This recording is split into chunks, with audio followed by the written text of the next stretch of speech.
গৌর পাবে যাবে। যাদের দেওয়া নামদানে প্রেমদানে জগৎ ভাসলো, জগৎ মাতল। আমাদের করণীয় কি? আমাদের বাঙালি ভক্তদের করণীয় হলো যে কথাটা আমি কিছুদিন আগে শেরপুর বাজারে বলেছি। শুধু শেরপুর বাজার নয়, বাংলায় যেখানে যেখানে আমার কথা দেওয়া আছে যাব বলে, এবং কথা দিয়ে কীর্তন করে চলেও এসেছি, সেখানেও বলেছি। একটা কথাই সকলের উদ্দেশ্যে বলবো, আমরা বাঙালি ভক্ত, আমাদের পরিচয়টা তুলে ধরতে হবে ভিন্ন রাজ্যের মানুষের সামনে।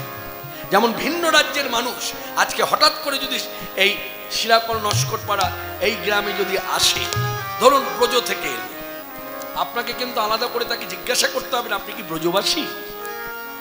অযোধ্যা থেকে যদি কেউ আসে, আপনাকে আলাদা করে জিজ্ঞাসা করতে হবে না আপনি কি অযোধ্যাবাসী। জিজ্ঞাসা করবার আগেই আপনাকে পরিচয় দিয়ে দেবে আমি অযোধ্যা থেকে এসেছি, আমি ব্রজ থেকে এসেছি। কি করে দেবে? যদি কেনাকাটা করতে যায় শেরপুর বাজারে, শিরাকল বাজারে, দেবেন প্রথমেই বলছে রাধে রাধে, এই তখন শুনেই বুঝে গেলেন ব্রজবাসী, এ ব্রজ থেকে এসেছে। দেখেছো যাই করছে, এক গ্লাস জলও যদি কারোর দুয়ারে গিয়ে চাইছে, আগে বলছে রাধে রাধে। অযোধ্যা থেকে যে এসেছে রামচন্দ্রের জয়ধ্বনি দিচ্ছে, জয় শ্রীরাম।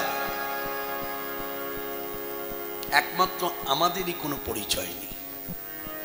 আমাদের যার জন্য ভিন্ন রাজ্যের মানুষ ডেকে জিজ্ঞাসা করে এদিকে আসুন, আপনার ধেয় কি? বুঝতে পারছেন কি জিজ্ঞাসা করছে? বলছে ধেয় কি, কি ধ্যান করেন, কি সেবা করেন। অর্থাৎ পরিচয় নেই। আমাদের সকলের পরিচয় হওয়া উচিত এক কথায়, যে কালী সেবা করি, শৈব সেবা করি, আর কৃষ্ণ সেবা করি।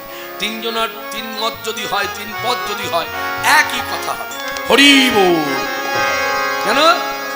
বিচার করে দেখুন, হরি বললে সব বলা হয়। যার জন্য সারা জীবন ধরে ধরুন কালী পূজা করে গেলাম, সারা জীবন ধরে শিবের মাথায় শিবলিঙ্গে জল ঢেলে গেলাম, আর সারা জীবন ধরে কৃষ্ণ সেবা করে গেলাম। এই তিনজনেরই যখন মৃত্যু হলো, গায়ের লোক যখন সৎকার করতে নিয়ে যাচ্ছে, কখনো শুনেছেন কালী বল কালী বল বলতে বলতে নিয়ে যাচ্ছে? কালী বল কালী বল কালী বল কালী বল বলে? কৃষ্ণ বল কৃষ্ণ বল কৃষ্ণ বল কৃষ্ণ বল বলে? শিব বল শিব বল শিব বল শিব, মানে মানুষকে বোঝায় যে সারা জীবন সারা জীবন শিবের সাধনা করেছে, এখন চলে যাচ্ছে, শিব বল শিব বলে? কি বলে? বলো হরি হরি বল। আচ্ছা, এই হরি বলা ধ্বনিটা কে দিল? আপনারা সকলেই জানেন, সিদ্ধান্ত স্বরূপ বাসুদেব ঘোষের পদাবলিতে পদকর্তা বাসুদেব ঘোষ, চৈতন্য সমসাময়িক পদকর্তা, তিনি আমাদেরকে জানিয়েছেন শ্রীরাধিকার ভাবে এবে গৌর অবতার, হরে কৃষ্ণ নাম গোড়া করিলেন প্রচার। অর্থাৎ হরে কৃষ্ণ মহামন্ত্র নাম প্রচারক হচ্ছে চৈতন্যদেব। আর হরিবলা ধ্বনি, হরিবলা ধ্বনি প্রচারক হলেন আমার স্বয়ং দয়াল নিতাই চাঁদ। তিনি দেখলেন তিনি আরো দয়াল, আরো উদারতা, ব্রাহ্মণ সন্তান। তো এই জায়গাটা একটু কথাটা বলা দরকার আমার, বলি। এখন একটা সময় এসেছে, ব্রাহ্মণের নিন্দা চর্চা করলে মানুষ খুব তারিফ করে। ঠিক বলেছে, ঠিক দিয়েছে। এই যে বলছেন না, এই বলাটা কি জানেন? একটু প্রকারান্ত ভাবুন তো, ঘুরিয়ে ভাবুন তো। ব্রাহ্মণের নিন্দা চর্চা করলে আমার নিতাই গৌর তো ব্রাহ্মণ সন্তান, তাহলে কি দাঁড়ালো? মনে রাখবেন কথাটাকে নোটেশন করে নিন। আমরা যে কুলেই ধরে আসি না কেন, জন্মাই না কেন, আমাদের হিন্দুদের মধ্যে যত জাতি আছে, সকল জাতির গুরু হচ্ছে ব্রাহ্মণ। ব্রাহ্মণকে অমর্যাদা করে আপনি ভক্তির পথে কখনোই উন্নতি করতে পারবেন না, ব্রাহ্মণের নিন্দা চর্চা করে পারবেন না, হবে না। একটা সুন্দর কথা মনে পড়ে গেল, সবাই শুনুন। কেশব কাশ্মীর দিগ্বিজয়ী পণ্ডিত, সর্বজ্ঞ, শাস্ত্রজ্ঞান, মহাপ্রভু গৌরসুন্দরের সঙ্গে তর্কযুদ্ধে বসলেন। তর্ক হতে হতে হতে মহাপ্রভু একটা সময় এসে গৌরসুন্দর জিজ্ঞাসা করলেন, আচ্ছা কেশব কাশ্মীর, একটা প্রশ্ন তোমাকে আমার করতে ইচ্ছে হচ্ছে। বলে কি প্রশ্ন? প্রশ্নটি হলো, আচ্ছা তুমি বলো তো আমি পূর্বজন্মে কি ছিলাম? কেশব কাশ্মীর তখন দৌড়চ্ছে মানে পায়ে কি শুধু দৌড়ানো হয়, বসে থেকেও দৌড়ানো হয়, চিন্তায় দৌড়ানো। একবার এদিক যাচ্ছে, আবার ওদিক যাচ্ছে, মানে শাস্ত্র দেখছে, এই শাস্ত্র যাচ্ছে, ওই শাস্ত্র যাচ্ছে, ওদিকে যাচ্ছে, সেদিকে যাচ্ছে, কোনো কিছুতে আর কুল কিনারা পাচ্ছেন না।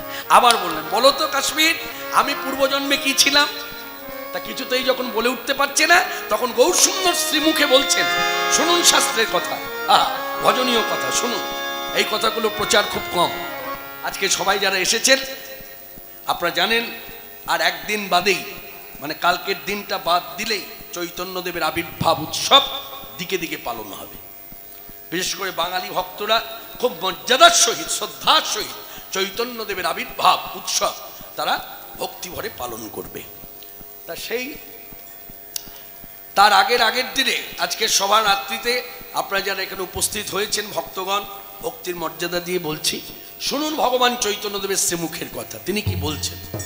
প্রভু কহে সর্বজ্ঞ, আখ্যা দিলেন তুমি সর্বজ্ঞ, মানে তুমি সব জানো। প্রভু কহে সর্বজ্ঞ, তুমি কিছু না জানিলা। প্রভু কহে সর্বজ্ঞ, তুমি কিছু না জানিলা। পূর্ব জন্মে ছিলাম আমি জাতিতে গোয়ালা। পূর্ব জন্মে ছিলাম আমি জাতিতে গোয়ালা। যেই বলেছি ছিলাম আমি জাতিতে গোয়ালা, কেশব কাশিমা বলছে ঠিক আছে, তোমার কাছ থেকে জানতে পারলাম তুমি পূর্ব জন্মে গোয়ালা ছিলে। এবার তুমি আমায় বলো তো, গোয়ালা ছিলে ব্রাহ্মণ হলে কি করে? তখন চৈতন্যদেব শ্রীমুখে বলছেন, শোনো কেশব কাশ্মীর, গো সেবা করিতাম আমি, পূর্ব জন্মে গো সেবা করিতাম আমি, ছিলাম জাতিতে গোয়াল। গো সেবা করিতাম, ছিলাম জাতিতে গোয়াল। সেই পুণ্য ফলে আমি হলাম ব্রাহ্মণ ছাওয়াল। সেই পুণ্য ফলে এবার হইলাম ব্রাহ্মণ ছাওয়াল। এবার কথাগুলো তো শুনলেন, বলুন তো কি ইন্ডিকেট করলেন চৈতন্যদেব কথার মধ্যে? মানে কোন দিকটা দেখালেন আমাদেরকে? নিজের শ্রীমুখ থেকে কথাটা প্রকাশ করে নিজেকে দিয়ে আমাকে আপনাকে কি শিক্ষা দিল? আমাকেও দিয়েছে, আপনাকেও দিয়েছে। কি শিক্ষা দিল? আস্তে আস্তে না কথা বলুন, কথা বলার অধিকার আছে, কথা বলুন।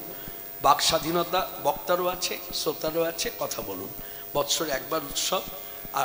আর আমি তো পুরনো, বহুদিনের পুরনো, প্রায় বহু বছর হয়ে গেল একই হরিসভায় আসা যাওয়া, একটা ভালোবাসার মিলবন্ধন হয়েছে।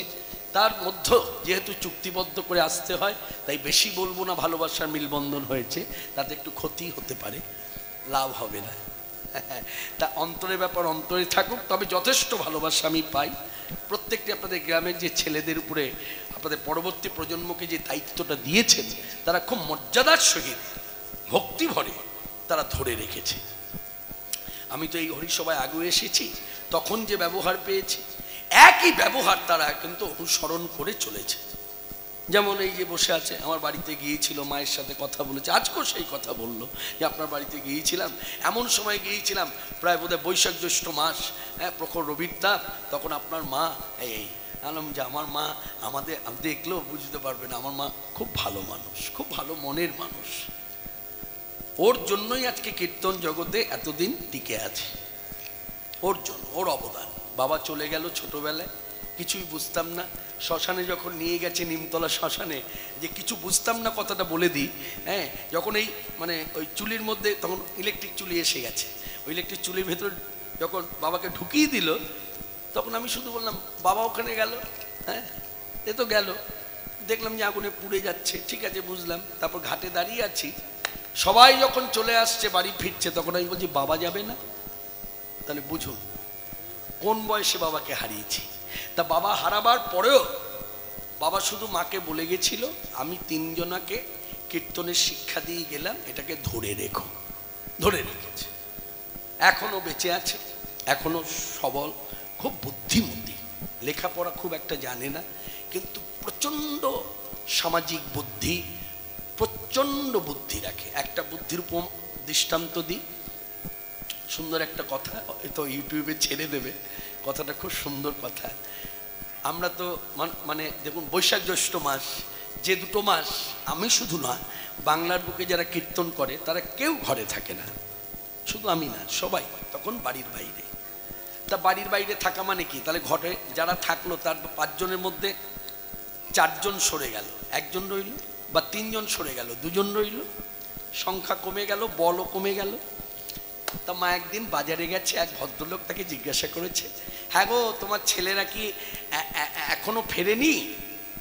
তা মা ওখানে দাঁড়িয়ে ডাহা মিথ্যে কথাটা বলে দিল, না না, এই তো আজকে বিকেল বেলায় ঢুকবে। তা আমি যখন এলাম তখন ঘটনাটা জানতে পেরে বললাম, আচ্ছা তুমি তাকে মিথ্যে কথাটা বললে কেন? বলে দেখ, যে বলেছে সে তো সাদা মনে কাদা নাই, আমার কাছে জিজ্ঞাসা করেছে ছেলেরা কখন ফিরবে। হ্যাঁ, সে তাকে তো না হয় আমি সত্য কথাটা বলে দিলাম যে এই তো আর 2 মাস বাদে ফিরবে। এখন ওই বাজারের মধ্যে কত লোক রয়েছে, কার মন কেমন, এই প্রতিদিন আমাকে দেখবে দেখবে দেখবে, দেখতে দেখতে দেখতে দেখতে যা হওয়ার তা হয়ে যাবে। তুমি এত বুদ্ধি রাখো? বলে হ্যাঁ। আবার বুদ্ধি দিল একদিন, বলে শোন, ছেলে হোক মেয়ে হোক, কখনো রিচার্জ করতে গিয়ে নাম্বার কখনো জোরে জোরে বলবি না, বলে দিবি আপনি আপনার মতো সব করে দিন, প্রসেস যা আছে করে দিন, করে দিয়ে আমার হাতে মোবাইলটা দিন, আমি নাম্বারিং ডিজিটটা বসিয়ে দিচ্ছি। আমি কেন? বলে নাম্বার বললে নাম্বার শুনে নিল, গন্ডগোল হবে। কি বুদ্ধি ধরে! তা সেই মায়ের আমরা 3 সন্তান, মানে শুধু 3 সন্তান নয়, আরো 2 দিদি ছিল, এখন 1 দিদি আছে, আর বড়দি মারা গেছে। ও খুব ভালো গাইতো রামায়ণ। তো যাই হোক, এই 3 জন এই গ্রামে বহুবার এসেছি। এবছর নিয়ে বোধহয় কতবার আসা হলো বলতে পারবো না, হয়তো আগামী বছর আবার আসতে হবে।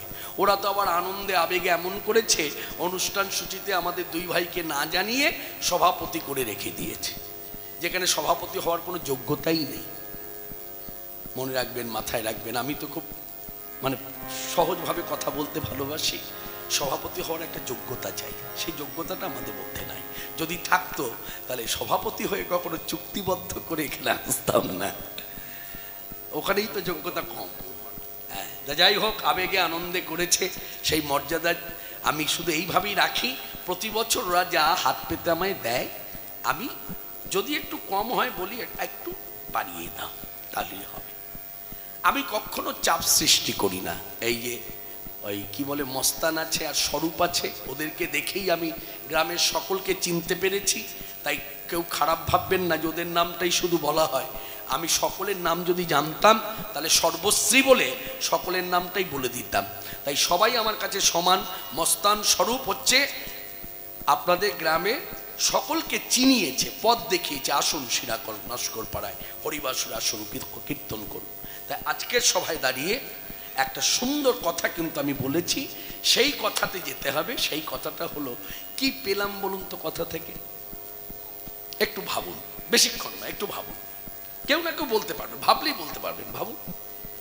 আরেকবার ধরিয়ে দিই, গো সেবা করিতাম আমি, ছিলাম জাতিতে গোয়াল, সেই পুণ্য ফলে হলাম আমি ব্রাহ্মণ ছাওয়াল। ব্রাহ্মণ ছাওয়াল তার মানে চৈতন্যদেব নিজেকে দিয়ে শিক্ষা দিল আমাকে আপনাকে,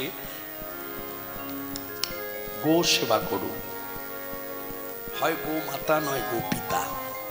হিন্দুদের উচিত গো মাতা গো পিতা সেবা করা। সেবা করলে কি হবে?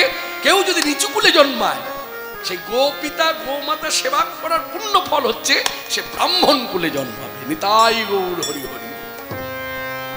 যার জন্য মহাপ্রভু গৌর সুন্দর বললেন, গো সেবা করিতাম আমি ছিলাম জাতিতে গোয়াল, গো সেবা করিতাম আমি ছিলাম জাতিতে গোয়াল, সেই পুণ্য ফলে আমি হলাম ব্রাহ্মণ ছাওয়াল। সেই পুণ্য ফলে এইবার হইলাম ব্রাহ্মণ ছাওয়াল। সেই ব্রাহ্মণ দুজনা একজনা নয়, নিতাই গৌর 2 ভাই। বর্ণ তো এক, জাতি তো এক, আবার উচ্চতা এক। যার জন্য বলা হয়েছে আজানুলম্বিত ভুজৌ কনকাবদাত। দুজনের বর্ণ এক, জাতি এক, দুজনের কাজও এক, দুজনেই সংকীর্তনের পিতা, দুজনেই বিশ্বের ভারকে বহন করে রেখেছে, বিশ্বম্ভর। তার মানে এখানেই বোঝা যায়, এই শ্লোকের মধ্যেই বোঝা যায় নিতাই গৌর 2 ভাই কিন্তু ভিন্ন নয়, অভিন্ন তরু নিতাই গৌর। তাই আমাদের করণীয় হলো জগৎবাসী পুরুষ নারী প্রাণ ভরে ভজ নিতাই, নিতাই গৌর হরি। জগৎবাসী উলধ্বনি নারী ভজ নিতাই গৌর হরি। জগৎবাসী ভজ নিতাই গৌর হরি। জগৎবাসী পুরুষ নারী ভজ নিতাই গৌর হরি। জগৎবাসী পুরুষ নারী ভজ নিতাই গৌর হরি জগৎবাসী পুরুষ নারী ভজ নিতাই গৌর হরি জগৎবাসী পুরুষ নারী ভজ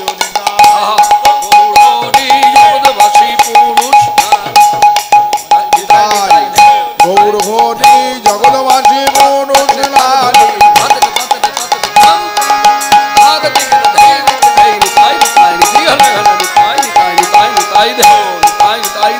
জগৎবাসী পুরুষ নারী ভজ নিতাই গৌর হরি জগৎবাসী পুরুষ নারী ভজ নিতাই গৌর হরি জগৎবাসী পুরুষ নারী ভজ নিতাই গৌর হরি জগৎবাসী পুরুষ নারী ভজ নিতাই গৌর হরি এদিন ভুবন আনন্দে ভরিল উঠিল মঙ্গল সুর কবে প্রেমানন্দে এমন গৌরাঙ্গে রতিমতি জনম এই তত্ত্ব হৃদয়ে ধরে আজকের সভার মধ্যে যারা যারা উপস্থিত আছেন প্রত্যেক ভক্তকে ভক্তির মর্যাদা দিয়ে সবারই চরণ ধুলি বক্তা হয়ে মানসে মাথায় নিলাম।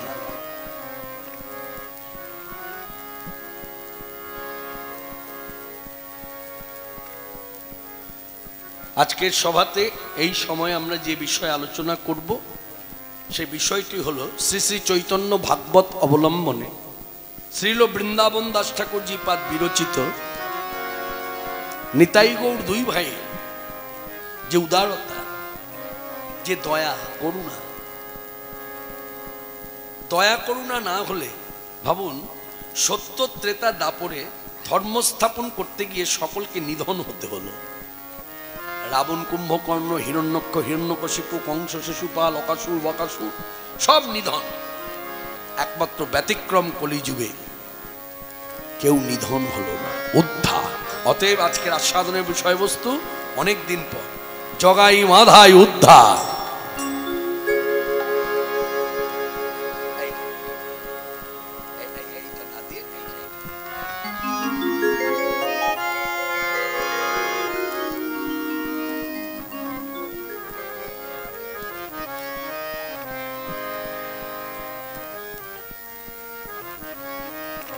শ্রী গুরু প্রেমানন্দে নিতাই গৌর হরি বল হরি বল হরি বল। হরে কৃষ্ণ হরে কৃষ্ণ হরে কৃষ্ণ হরে কৃষ্ণ কৃষ্ণ কৃষ্ণ কৃষ্ণ কৃষ্ণ হরে হরে হরে হরে হরে রাম হরে রাম হরে রাম হরে রাম রাম রাম রাম রাম হরে হরে।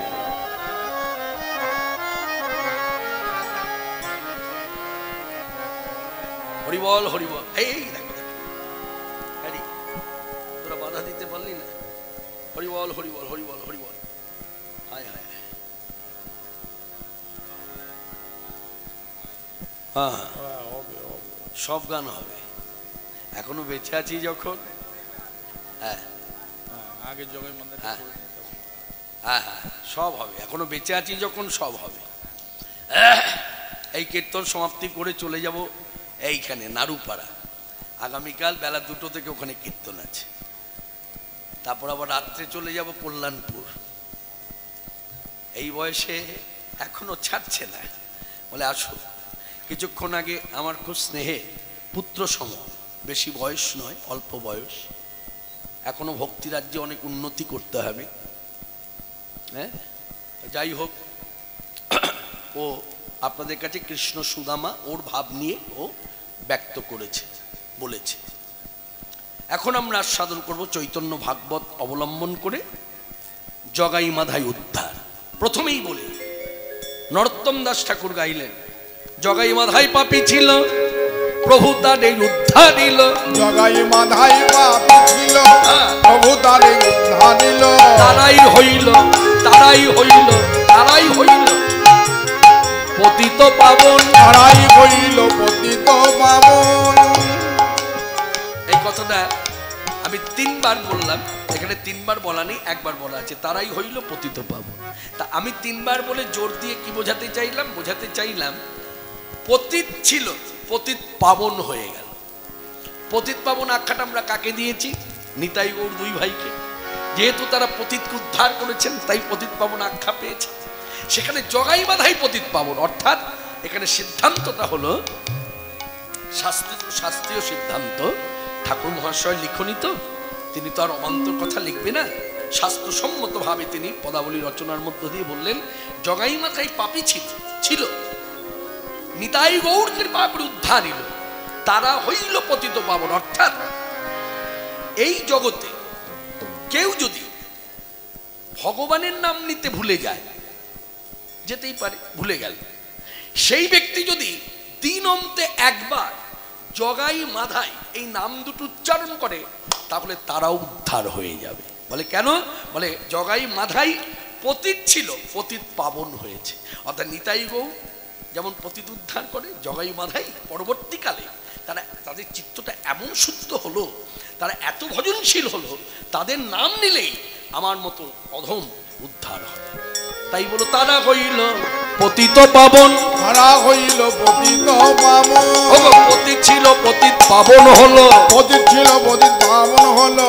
নিতাই চাঁদের কৃপা বলে হরি হরি হরি, নিতাই চাঁদের কৃপা বলে হরি হরি হরি বলে। নিতাই চাঁদের কৃপা বলে পতিত ছিল পতিত পাবন হলো। তারাই হইল পতিত পাবন, তারাই হইল পতিত পাবন, তারা হইল পতিত পাবন। এই জগাই মাধাই দুই ভাই থাকে কোথায়? দক্ষিণ দিক। দক্ষিণ দিক বলতে আবার নিজেদের দিকটা ভাববেন না, এই দক্ষিণ 24 পরগনার দিকটা নয়। দক্ষিণ বলতে অনেক সময় ভুল হয়ে যায়, যার জন্য অনেকে আবার একটু মানে উপরস করে বা কটু একটু ব্যঙ্গোক্তি করে বলে দক্ষিণ দিক জগাই মাধাই থাকতো, যার জন্য এই দিকটাও ওরকম ভালো না। না, ভুল হয়ে যায়। এই দিকের কথা বলেনি। নবদ্বীপের পরমার তলার ওখানে দাঁড়িয়ে যে দিকটা আপনার দক্ষিণ দিক পড়ছে, ওই দিকটা হচ্ছে দক্ষিণ দিক। ওই দিকের দক্ষিণ দিকের কথা বলছে। ওই দিকে ছিল তাদের বাস। আর জগাই মাধাই ছিল কুলীন ব্রাহ্মণ। শোভানন্দ রায়ের দুই পুত্র। একেবারে চৈতন্য ভাগবতের শেষ দিকটা, একেবারে শেষ পৃষ্ঠার দিকে যান। শেষ পৃষ্ঠার দিকে গেলে পরে দেখবেন বংশ পরিচয়টা দিয়েছে। শোভানন্দ রায়ের দুই পুত্র, নাম রঘুনন্দন রায়, জনার্দন রায়। রঘুনন্দন রায়ের ছেলের নাম হলো জগন্নাথ রায়, যাকে এক কথায় আমরা বলি জগাই। আর জনার্দন রায়ের ছেলের নাম হলো মাধব রায়, যাকে আমরা বলি মাধাই। তাহলে কি দাঁড়ালো? খুব পরিষ্কার, জ্যাঠত খুড়ত ভাই, এক মায়ের পেটের ভাই নয়, জ্যাঠত খুড়ত ভাই। এরা কি ছিল? যারা বিষ্ণুর উপাসনা করত, তাদেরকে এরা পছন্দ করত না। বিষ্ণুর উপাসক দেখলেই তাদের একটা ভাব হচ্ছে মারবো, ধরবো, মারবো, হ্যাঁ, গালাগাল দেব। এই ছিল তাদের আচরণ। তা জানবেন, মানবেন, বিষ্ণুর উপাসকের বিরুদ্ধে যখনই কেউ যাবে, শুধু জগাই মাধাই নয়, যখনই কেউ যাবে, জানবেন ভগবান কিন্তু তাকে ক্ষমা করতে পারে না। বিষ্ণুর উপাসক বিষ্ণুদেবের বিরুদ্ধে যে যাবে, তার কথা কিন্তু বলা হয়নি এখানে। কিন্তু কথা ধরতে হবে, কথা কিন্তু ভালো করে বুঝে নিতে হবে। বিষ্ণুর উপাসক যারা, তার মানে কি দাঁড়ালো? কৃষ্ণ দাসের নিন্দা চর্চা আপনি যখনই করবেন, আপনি যখন আঘাত করবেন, তখন কৃষ্ণ কিন্তু আপনাকে ক্ষমা করবেন না। আপনি কৃষ্ণের নিন্দা করুন, কৃষ্ণ ক্ষমা করবেন। কৃষ্ণ নিন্দা কৃষ্ণ সইতে পারে, বিষ্ণু নিন্দা বিষ্ণু সইতে পারে, কিন্তু বিষ্ণুর উপাসক যারা, তাদেরকে কিন্তু আঘাত করা যাবে না। আঘাত করলে তিনি কিন্তু ক্ষমা করবেন না।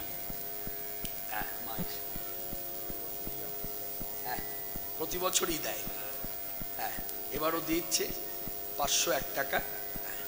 এখানে 601 টাকা আছে। এটা হরিসভার সেবার কাজে না। হ্যাঁ হ্যাঁ, প্রায় 90-95 বছর বয়স হবে। কত? 101 বছর। আরে বাপরে বাপ, আশীর্বাদ করো। আমি আর কি বলবো, ভগবান চৈতন্যদেবের কাছে আশীর্বাদ ভিক্ষা চাইছি। বয়সে ছোট, হ্যাঁ, নাতি সম। আমি প্রভুর কাছে শুধু এটাই বলবো, যে কটা দিন আরো আয়ু আছে, সুস্থভাবে থাকুন। বেশিরভাগ দিন, সব দিনটা তো সুস্থ থাকা যায় না। 365 দিনের মধ্যে বেশিরভাগ দিন সুস্থ থাকুন। ধরুন, সেগুলো প্রেমানন্দে নিতাই গৌর হরি হরি বল, হরি হরি বল, হরি হরি।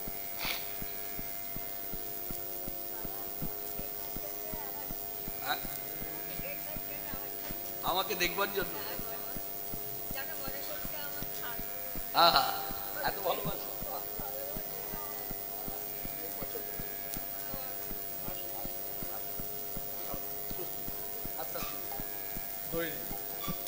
তা যে কথা বলছিলাম, বিষ্ণুর উপাসক, বিষ্ণুদেবের বিরুদ্ধে যে যাচ্ছে তা কিন্তু নয়, বিষ্ণুর উপাসক যারা।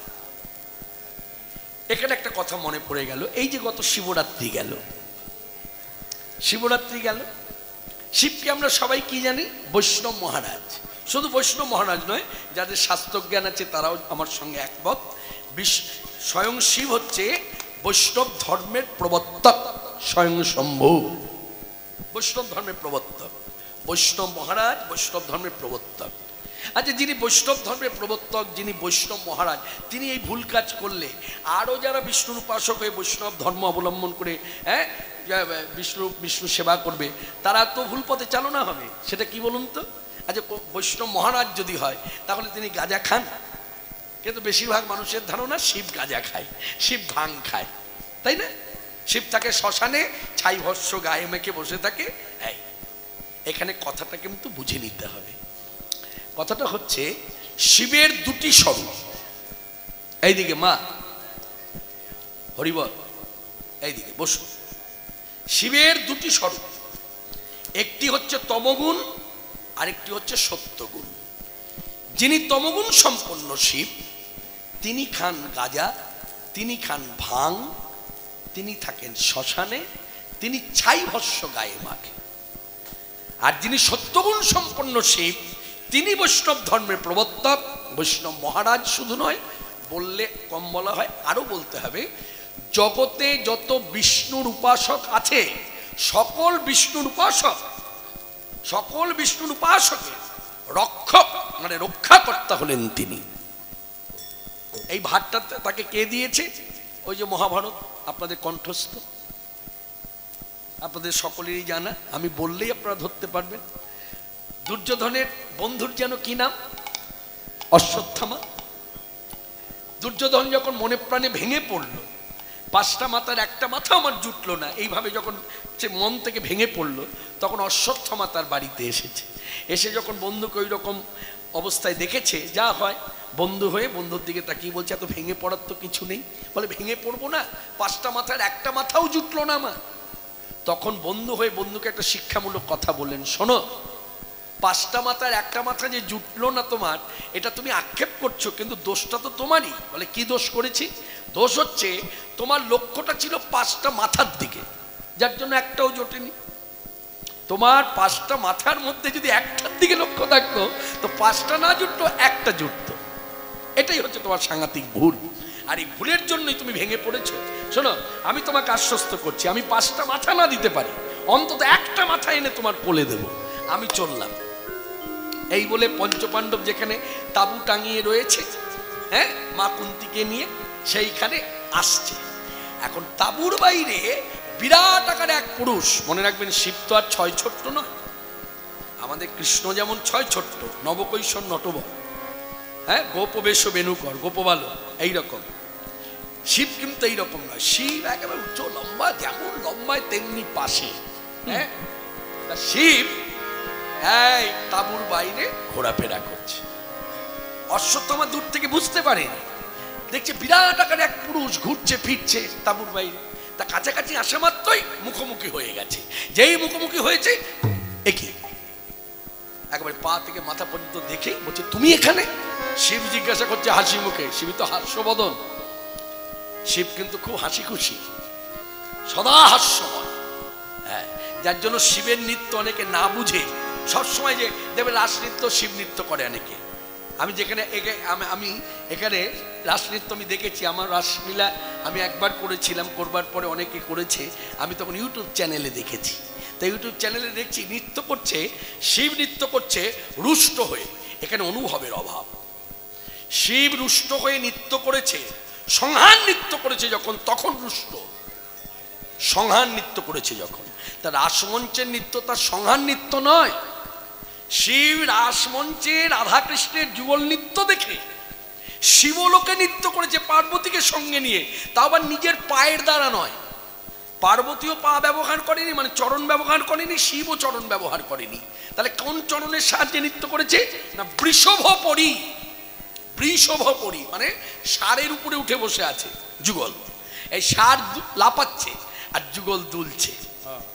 এই হচ্ছে নৃত্য। এগুলো অনুভবের প্রয়োজন, বক্তা তো হলেই হবে না।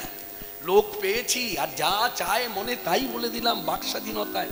মনে রাখবেন, মানুষ এখন খুব সচেতন।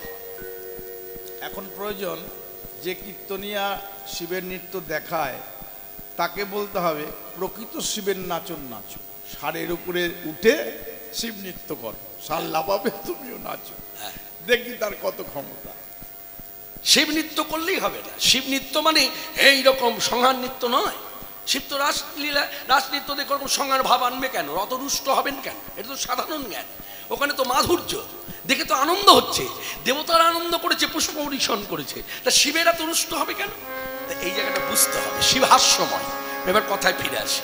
তা হাসি মুখে জিজ্ঞাসা করছে, অশ্বত্থামা তুমি আমাকে প্রশ্ন করলে আমি এখানে কেন? আচ্ছা আমি পরে বলবো, আগে তুমি আমাকে বলো তো তুমি কেন এখানে এসেছো? তো অশ্বত্থামা বলে দিলেন, আমি মাথা নিতে এসেছি। যে এই হাতটা দেখেই বলেছে মাথা নিতে এসেছি। আর শিব তখন হাসি মুখে বলছে, আমি এখানে মাথা রক্ষা করার জন্য দাঁড়িয়ে আছি। একটা মাথা যদি তুমি নিতে পারো। বলছে তোমাকে এখানে রক্ষা করতে দাঁড় করিয়েছে কে? বলে আমার প্রভু। শুনুন, শিব শ্রীমুখে বলছে, শিবের মুখ তার মুখ নয়, শ্রীমুখ, পরম বৈষ্ণব। তিনি শ্রীমুখে বলছেন, আমার প্রভু হলো স্বয়ং ভগবান শ্রীকৃষ্ণ, তার অঙ্গুলি হেলুনিতেই আমি চলি। তিনি আমাকে বলেছেন, জগতে যত বিষ্ণুর উপাসক আছে সকলকে রক্ষা করবে তুমি। তাহলে এখানেই বুঝতে হবে, বিষ্ণুর উপাসক তাদের নিন্দা চর্চা করলে আমার রেহাই নাই। তা সেই কার্যটা করেছিল কে? ধাম নবদ্বীপে জগাই মাধাই। যার জন্য জগাই মাধাইকে কি করে উদ্ধার করবেন, কি করে প্রাণে মারবেন, সেই আলোচনা কিন্তু নিতাই গৌর দুই ভাই করেনি। নিতাই গৌর দুই ভাই আলোচনা করেছে, এদেরকে বাঁচিয়ে রাখতে হবে, এদেরকে দিয়ে জগৎকে শিক্ষা দিতে হবে, এদের দেখে জগৎ যেন কৃষ্ণ নাম নেয়। যার জন্য আমি আগের কথাগুলো পরে বলে দিই, যার জন্য পরবর্তীকালে জগাই মাধাই এমন কৃপা বর্ষিত হলো নিতাই গৌড়ে তাদের প্রতি। পরবর্তীকালে জগাই মাধাই দুই ভাই কাটোয়ার গঙ্গার ঘাটে বসে দুই ভাই একসঙ্গে সাধনায় বসতো, স্নান করে শুষ্ক কাপড় পরতো, পরে বসতো ওখানে, 1 লক্ষ করে 2 লক্ষ নাম জপ করতো দুই ভাই। জপের পর তারপর জলগ্রহণ করতো, তারপর আহার করতো, তার আগে নয়। তা কোনো যুগে হয়েছে না? সত্যযুগ, না ত্রেতাযুগ, না দাপর যুগ, সব যুগে নিধন হয়েছে। একমাত্র কলিযুগে উদ্ধারণ ব্রত নিয়ে এসেছে।